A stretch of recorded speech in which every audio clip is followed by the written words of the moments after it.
Em Crepúsculo dos Ídolos, Nietzsche faz uma declaração provocadora. Apenas os fracos recorrem a argumentos. À primeira vista, isso soa estranho, ainda mais vindo de um filósofo, certo? Mas vamos desvendar o que ele quis dizer. Para Nietzsche, tanto a dialética quanto a própria razão são vistas com uma profunda desconfiança. E a raiz dessa visão crítica está diretamente ligada à figura de Sócrates e ao que ele representa. Imagine um mundo onde as ações falavam mais alto do que as palavras. Antes de Sócrates, era assim que os gregos viviam, com coragem, instinto e confiança. Esses gregos agiam com a naturalidade de quem respira, sem precisar justificar cada passo. Mas, de repente, essa realidade sofreu um abalo sísmico quando Sócrates fez da razão um tirano. Sócrates, com seu jeitão questionador, começou a cutucar a sociedade ateniense. Ele abordava as pessoas nas ruas e fazia perguntas desconfortáveis, o tipo de questionamento que desmonta certezas e coloca dúvidas onde antes havia instinto. Ele abordava políticos, generais e líderes, figuras que viviam movidas por convicções intuitivas, e os obrigava a justificar cada escolha. Em seus diálogos, ele sempre parecia ter a vantagem, mas para Nietzsche, essa vitória era uma farsa. Sócrates não buscava a verdade, ele buscava desarmar. A razão, nas mãos de Sócrates, se tornou uma arma de destruição, e não de criação. Porque, ao introduzir a dúvida como um estilo de vida e exigir que tudo fosse justificado e provado, a cultura grega começou a se enredar em suas próprias teias, trocando uma estrada reta por um labirinto sem fim. O que antes era força e confiança tornou-se hesitação. Para Nietzsche, essa necessidade quase obsessiva de justificativas racionais era uma maneira de negar os instintos, algo essencial à vida. É como um guerreiro que hesita no campo de batalha, perguntando se lutar é moralmente correto, enquanto o inimigo avança sem piedade. Esse momento de dúvida é fatal, e Sócrates trouxe essa hesitação para o coração da cultura grega. Pense no nosso mundo moderno. Quantas vezes você já deixou de tomar uma decisão porque ficou preso a análises e dúvidas intermináveis?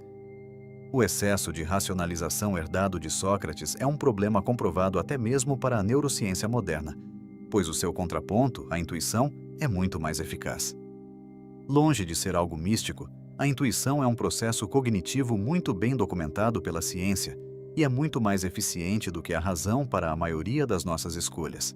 Pesquisas modernas têm mostrado que ela não é apenas um palpite irracional das vozes na minha cabeça, como muitos acreditam, mas sim o resultado de um processamento inconsciente de uma quantidade massiva de informações, aos quais jamais conseguiríamos racionalizar conscientemente. Portanto, imagine os efeitos que o excesso de racionalização socrático trouxe para este mecanismo poderoso. Mas isto não era um problema para os gregos pré-socráticos. Eis um caso emblemático de como estes atenienses antigos viviam.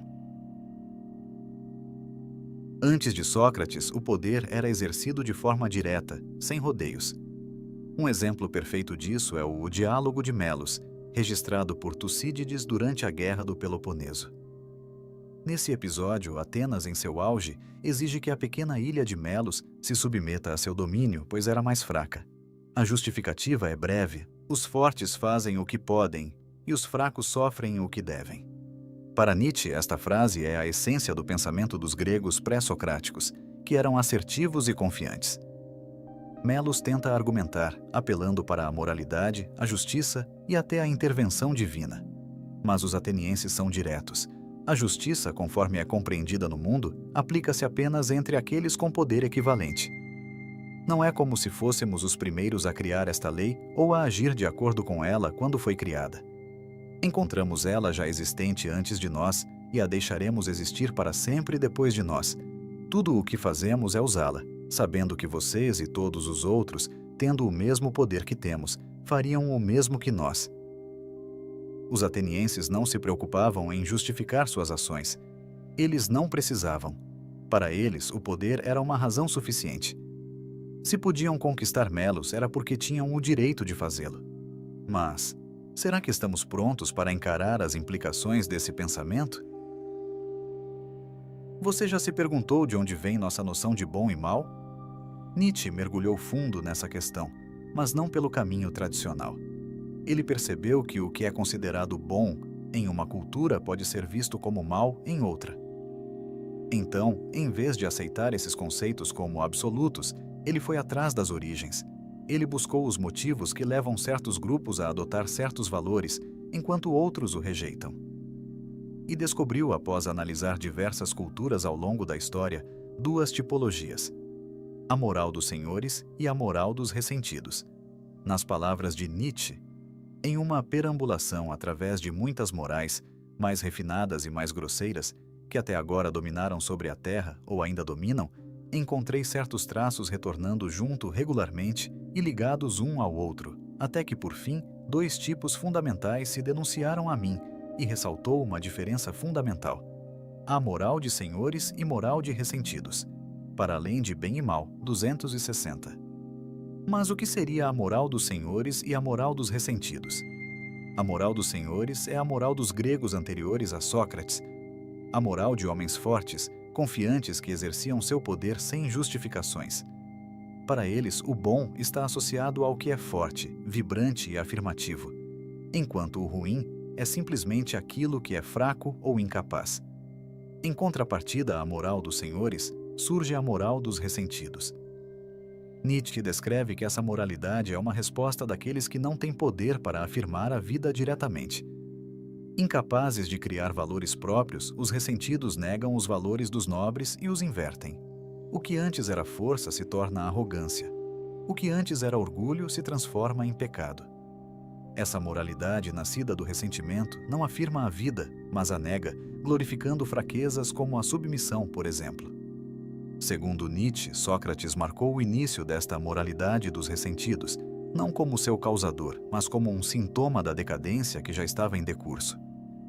Essa moralidade dos ressentidos, introduzida por Sócrates, foi ampliada e levada ao extremo pelo cristianismo, que a transformou em seu fundamento central. E continuou mesmo depois do enfraquecimento da moralidade cristã, se alastrando por ideologias políticas e pelo moderno pensamento cientificista. Hoje em dia nos vemos presos às justificações científicas, igual o personagem Sheldon Cooper, de The Big Bang Theory, que vive tão mergulhado em teorias ao ponto de se desconectar das emoções e da experiência humana. Aqui, a ciência deixa de ser uma ferramenta para entender o mundo e se torna uma obsessão que paralisa, transformando o humano em uma máquina de dados. Nietzsche diria que isso é a razão se tornando tirana, sufocando o instinto e a intuição. Como você pode ver, a moral dos ressentidos não está presa no passado socrático ou nos livros de filosofia. Ela caminha entre nós, sussurrando em nossas decisões e nas dinâmicas sociais do dia a dia. Vou te explicar como ela acontece na prática. Você já reparou como, às vezes, o sucesso de outra pessoa é visto mais como uma afronta do que como inspiração? Pense naquele colega que publica um livro ou passa em um concurso. Ao invés de admirá-lo ou aprender com ele, muitos caem no ressentimento, justificando: ele só conseguiu porque tem contatos, ou isso é pura sorte. Esse tipo de pensamento é o reflexo da moralidade dos ressentidos, uma incapacidade de afirmar a própria vida que se traduz em criticar aqueles que conseguem afirmar as suas. Essa moral ressentida pode ser vista em todos os atos reativos que temos em nosso dia a dia, em tudo aquilo que contrariamos, odiamos e negamos. Afinal, a marca característica do ressentimento é a reatividade, a oposição ao que os outros fazem ou deixam de fazer. Mas e se, em vez disso, usássemos nossa energia para criar e avançar, ao invés de destruir, coibir ou ficar importunando os outros igual Sócrates fazia? Essa é a proposta ousada de Nietzsche: abandonar o ciclo vicioso do ressentimento e resgatar a força e a confiança da moral dos senhores. Diferente da reatividade que apenas responde aos outros, a moral dos senhores é movida por forças ativas. Aquelas ações que nascem genuinamente de dentro, sem depender de aprovação ou convenções externas. É uma vida guiada pela espontaneidade, onde a energia vital não é desperdiçada em justificativas, mas canalizada para criar, agir e afirmar a existência. Agora pense com sinceridade. Se as limitações impostas pelo dinheiro ou pelo status desaparecessem, o que você faria? Quais sonhos, desejos ou projetos finalmente veriam a luz do dia? A grande pergunta de Nietzsche não é sobre o que a sociedade espera de você, mas o que sua essência, livre de amarras, realmente quer realizar.